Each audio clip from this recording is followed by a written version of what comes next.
So yun na nga mga master, sisilipin ko nga yung motor natin na si Victoria dahil may nagbungkal nga ng kalsada dito sa tapat namin. At ganito nga yung inabot ng motor natin mga master, namumuti na sa alikabok. Ayan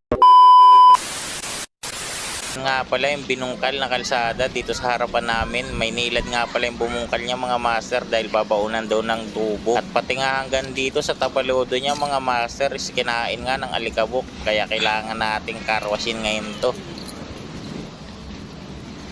Grabe dumi. Bali matagal na nga natin hindi nagagamit tong isa nating motor mga master. Kaya kahit mainit, tara karwasin natin. Let's go!